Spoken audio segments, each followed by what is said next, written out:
அனைவருக்கும் வணக்கம். இந்த பதிவில் நம்ம எதை பற்றி பார்க்க போகிறோம்னு தெரிஞ்சுக்கிறதுக்கு முன்னாடி மறக்காமல் நம்ம சேனலை சப்ஸ்கிரைப் பண்ணிக்கோங்க. கூடவே பெல் பட்டனையும் கிளிக் பண்ணிவிட்டு ஆளுங்கிற ஆப்ஷனை கொடுத்துட்டிங்கன்னா நான் போடுற வீடியோக்கள் எல்லாமே மிஸ் ஆகாமல் நோட்டிஃபிகேஷனில் வந்துடும். இந்த பதிவு ரொம்ப ரொம்ப முக்கியமான பதிவு அப்படின்னே சொல்லாங்க. இன்றைக்கி பல அற்புதமான சேர்க்கைகள் ஒன்றா சேர்ந்துருக்கக்கூடிய ஒரு அருமையான நாளாக இந்த பிரபஞ்சமானது நமக்கு அமைச்சு கொடுத்துருக்குது அப்படின்னே சொல்லலாம். முதல்ல இந்த நாளில் என்னென்ன சிறப்புகள் இருக்குது அப்படின்னு பார்த்துடலாம். இன்றைக்கி மார்ச் மாதத்தின் 14ஆம் தேதி, மாசி மாதத்தின் 30ஆம் தேதி நிறைஞ்ச வெள்ளிக்கிழமை. வெள்ளிக்கிழமைங்கிறதே சிறப்பு வாய்ந்த நாள் தான். மகாலட்சுமி தாயார் வழிபாட்டிற்கும் சுக்கிர பகவான் வழிபாட்டிற்கும் ஏற்ற ஒரு நாள். இவை தவிர இது மாசி மாதத்தின் கடைசி வெள்ளிக்கிழமையும் கூட. அதே போல் இன்றைக்கி மாசி மாதத்தின் கடைசி நாளும் கூட. ஏன்னா இன்றைக்கி மாசி 30ஆம் தேதி ஆயிடுச்சு. நாளைக்கு பார்த்திங்கன்னா நமக்கு பங்குனி மாதத்தின் முதல் தேதி வந்துடும். அடுத்ததாக பார்த்திங்கன்னா இன்றைக்கி இந்தியாவில் சந்திர கிரகணம் தெரியல அப்படின்னாலுமே இது உலக அளவில் நடக்கக்கூடிய ஒரு நிகழ்வு அப்படிங்கிறதுனால அதனுடைய தாக்கம் அப்படிங்கிறது இந்த வானமண்டலத்தில் இருக்கும். அதனால் இது ஒரு சிறப்பு இருக்குது. அடுத்ததாக பார்த்திங்கன்னா இன்றைக்கி நமக்கு குரு பகவானுக்கு உரிய 3-3 அப்படிங்கிற சேர்க்கை அமைஞ்சிருக்குது. அது இங்கே எப்படி அமைஞ்சிருக்கு அப்படின்னு பார்த்தீங்கன்னா, இந்த மாதமானது மார்ச் மாதம் அப்படிங்கிறது 3ஆவது மாதம். அப்போ இங்கே ஒரு 3. அடுத்ததாக பார்த்திங்கன்னா இது மாசி மாதத்தின் 30ஆம் தேதி. இதில் வர 3ஐயும் 0வையும் ஆட் பண்ணிங்கன்னா உங்களுக்கு 3ங்கிற எண் கிடைக்குது. அப்போ 3-3 அப்படிங்கிற சேர்க்கையும் இங்கே நமக்கு அமைஞ்சிருக்குது. இத்தனை சிறப்புகளோடு சேர்ந்து இன்றைக்கி வருடத்திற்கு ஒரு முறை மட்டுமே வரக்கூடிய காரடையான் நோன்பும் இருக்குது. இந்த காரடையான் நோன்பு அப்படிங்கிறது தீர்க்க சுமங்கலி பாக்கியம் கிடைப்பதற்காக பெண்கள் தங்களுடைய தாலிக்கீரை மாற்றிக்கொள்ள வேண்டிய ஒரு நாள் அப்படின்னே சொல்லலாம். ஏற்கனவே இதற்கான பதிவு நான் நம்ம சேனலில் ஒரு 4 நாளைக்கு முன்னாடியே போட்டிருந்தேன். இது வரைக்கும் பார்க்காம இருந்தீங்கன்னா பாருங்கள். இன்றைக்கி ரொம்ப ஸ்பெஷலான நாளாக இருக்கிறதுனால தான் குளிக்கக்கூடிய தண்ணியில் ஒரு பொருள் சேர்த்து குளிங்க. நிலைவாசலில் இன்று இரவுக்குள்ளார யாருக்கும் தெரியாமல் ரகசியமாக ஒன்று செய்யுங்க அப்படின்னு சொல்லியிருந்தேன். இப்போ நீங்கள் வீடியோ லேட்டாக பார்த்தா கூட அதுபோல் தண்ணீரை ரெடி பண்ணிவிட்டு இரவுக்குள்ளே உங்களுடைய முகம் கை காலையாவது கழுவிக்கிறது சிறப்பு. நிலைவாசல் கதவுலையும் அதை நீங்கள் தாராளமாக இரவுக்குள்ளே எழுதி வைக்கலாம். அடுத்ததாக பார்த்திங்கன்னா கல்லுப்பு வச்சு ஒரு பரிகாரம் சொல்லியிருந்தேன். இன்றைக்கி யார் ஒருத்தங்க கல்லுப்பின் மீது ஒரு குறிப்பிட்ட பொருளை மடித்து வைக்கிறீங்களோ அவங்க நிச்சயமாக கோடீஸ்வரர் ஆகக்கூடிய யோகம் அப்படிங்கிறது அதிக அளவு உண்டு அப்படின்னு அந்த பதிவில் சொல்லியிருப்பேன். மறக்காமல் அதையும் நீங்கள் பாருங்கள்.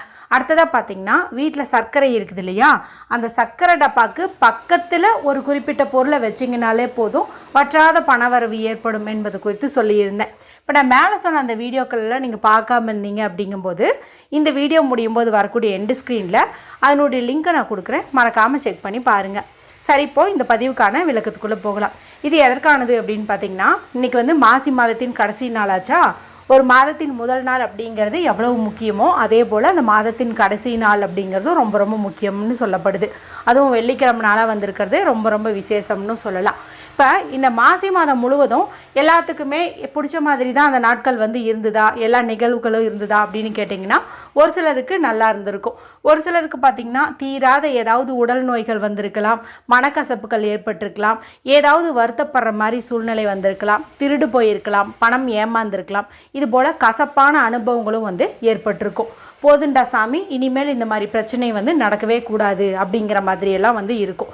இது நமக்கு இந்த மாதத்தோடவே முடியணும், நாளைக்கு பிறக்கக்கூடிய அந்த பங்குனி மாதத்துலேருந்து நம்ம வாழ்க்கையை புது பொலிவுடன் இருக்கணும், இனிமேல் இது போல் கஷ்டங்கள் நடக்கவே கூடாது அப்படின்னு நினச்சிங்கன்னா இப்போ நான் சொல்லக்கூடிய இந்த விஷயத்தை மட்டும் நீங்கள் செய்யுங்க.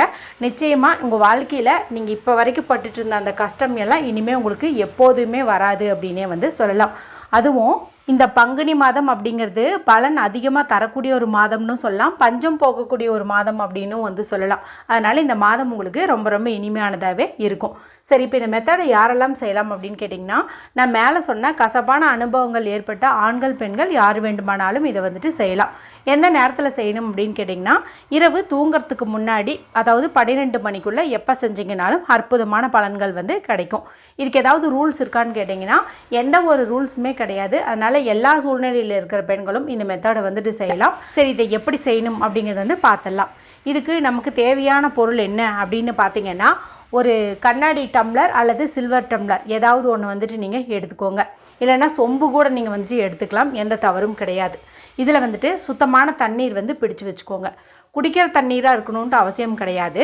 பைப்பில் வரக்கூடிய தண்ணீரையே நீங்கள் பிடிச்சிக்கிட்டீங்க அப்படின்னாவே போதும். அடுத்ததாக ஒரு பேப்பர் வந்து எடுத்துக்கோங்க. ரூல்டு ஷீட்டாகவும் இருக்கலாம், அன்ரூல்டு ஷீட்டாகவும் இருக்கலாம். ஏதாவது ஒரு பேப்பர் வந்து எடுத்துக்கோங்க. அடுத்தது இதில் வந்துட்டு ப்ளூ கலரில் அல்லது பிளாக் கலரில் இங்கு வரக்கூடிய பேனா ஸ்கெட்ச் பென்சில் இருந்துச்சுன்னா அதை வந்துட்டு நீங்கள் எடுத்துக்கோங்க. ப்ளூவோட பிளாக்கை பயன்படுத்துறது இன்னும் சிறப்பு. இப்போ இதில் இந்த மாதம் முழுக்க உங்களுக்கு எந்த மாதிரி விஷயங்கள் எல்லாம் ரொம்ப வந்து கஷ்டமாக இருந்துச்சு, இனி வந்து இது எனக்கு நடக்கவே கூடாது அப்படின்னு ஏதாவது ஒன்று இருந்திருக்கு பாருங்கள்.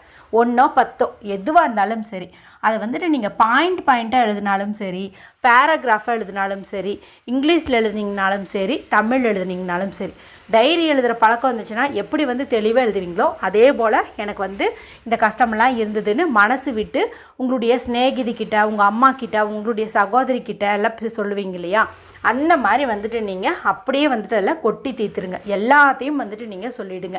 இப்படி அதை எழுதி முடிச்சதையுமே பார்த்திங்கன்னா உங்களோட மனசு வந்து நல்லா ரிலாக்ஸ் ஆகிரும். அதன் பிறகு கீழே வந்து உங்களுடைய பேர் வந்து கேபிட்டல் லெட்டரில் எழுதணும், வித் இனிஷியலோடு வந்து எழுதுங்க. கீழே வந்து உங்களுடைய டேட் ஆஃப் பர்த்தையும் வந்து எழுதுங்க. அதாவது பிறந்த தேதி, மாதம், வருடம்னு பார்க்கும்போது 4 டிஜிட் வர மாதிரி வந்துட்டு நீங்கள் எழுதணும். இப்போ இதை சுற்றியும் ஒரு எனர்ஜி சர்க்கிள், அதாவது கேப் இல்லாத மாதிரி ஒரு வட்டம் வந்து போட்டுக்கோங்க. உங்கள் டேட் ஆஃப் பர்த்துக்கு கீழே 0927 இந்த நம்பர் வந்துட்டு எழுதிக்கோங்க. இது வந்து நம்மளுடைய அத்தனை விதமான அப்டாக்கிள்ஸையும் வந்துட்டு ரிமூவ் பண்ணக்கூடிய ஒரு நம்பர்னு சொல்லலாம். 0927 இதை வந்துட்டு நீங்கள் எழுதிடுங்க. எழுதிட்டு இப்போ இந்த சர்க்கிளும் வந்து போட்டுக்கோங்க. அதன் பிறகு என்ன பண்ணுறீங்க அப்படின்னா, உங்களுடைய 2 உள்ளங்கைக்கு நடுவுலையும் இந்த பேப்பரை வந்து வச்சுக்கோங்க. வச்சுட்டு இப்போ இந்த கஷ்டங்கள் எல்லாம் நீங்கள் அதில் என்னென்ன எழுதுனீங்களோ அதெல்லாம் உங்களை விட்டு நீங்கிற மாதிரி நீங்கள் கற்பனை பண்ணுங்கள். அதில் எழுதுனது எல்லாமே உங்களை விட்டு போயிடுச்சு, அது எல்லாமே சால்வ் ஆகிடுச்சு, இப்போ நீங்கள் ரொம்ப ஃப்ரீயாக இருக்கீங்க அப்படிங்கிற மாதிரி வந்துட்டு கற்பனை பண்ணுங்கள். இப்போ நம்ம முன்னாடி எடுத்து வச்சோம் இல்லையா தண்ணீர், அந்த தண்ணீரில் வந்துட்டு ஒரு 4-5 சொட்டாவது எலுமிச்சம்பழ சாறு இருக்குது பாருங்கள், அந்த எலுமிச்சம்பழத்தை நீங்கள் வந்து பிழிஞ்சு விடுங்க.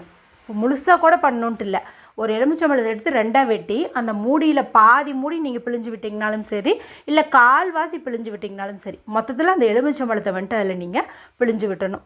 இது கூடவே ஒரு 1/2 ஸ்பூன் அளவுக்கு கல்லுப்பையும் வந்துட்டு நீங்கள் போட்டுருங்க. கல்லுப்பு, எலுமிச்சை சாறு ரெண்டுமே அந்த சொம்புலேயோ டம்ளர்லேயோ இருக்கக்கூடிய தண்ணீரில் போட்டணும்.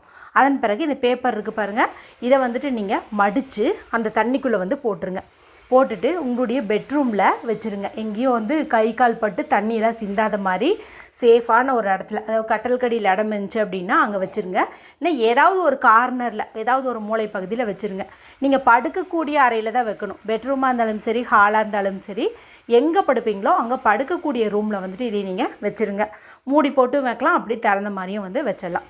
இப்போ நாளைக்கு காலையில் நீங்கள் எழுந்துருங்க. இன்றைக்கி தூங்கும்போதே பார்த்திங்கன்னா உங்களுக்கு நிம்மதியான தூக்கம் வந்து வரும். நாளைக்கு காலையில் நீங்கள் எழுந்ததையுமே குளித்தாலும் சரி, குளிக்கலினாலும் சரி, முதல் வேலையாக இதை எடுத்து அப்படியே வந்து உங்களுடைய டாய்லெட் இருக்குது பாருங்கள், டாய்லெட்டுக்குள்ளே அதை ஊற்றிட்டு அப்படியே வந்து ஃப்ளஷ் பண்ணி விட்டுருங்க. வேறு எங்கேயுமே நீங்கள் வந்து ஊற்ற வேண்டாம், டாய்லெட்டுக்குள்ளே ஊற்றி ஃப்ளஷ் பண்ணி விட்டுருங்க போதும். இதை செஞ்சு முடித்த பிறகு நீங்கள் குளிச்சிங்க அப்படின்னாவே போதும். நீங்கள் இந்த மாதம் முழுக்க என்னென்ன கஷ்டப்பட்டீங்களோ அது இனிமேல் உங்களுக்கு எப்போதுமே வந்து தொடராது. இனி எப்படியெல்லாம் இருந்தால் உங்கள் வாழ்க்கை நல்லாயிருக்கும்னு நீங்கள் விருப்பப்பட்டீங்களோ அந்த மாதிரி மட்டும்தான் உங்களுடைய வாழ்க்கை வந்து இருக்கும்.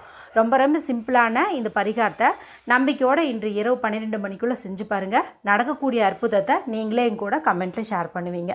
வீடியோ பிடிச்சிருந்தால் மற்றவங்களோட ஷேர் பண்ணுங்கள், லைக் பண்ணுங்கள். மற்றும் ஒரு பயனுள்ள பதிவில் உங்களை சந்திக்கிறேன். நன்றி, வணக்கம்.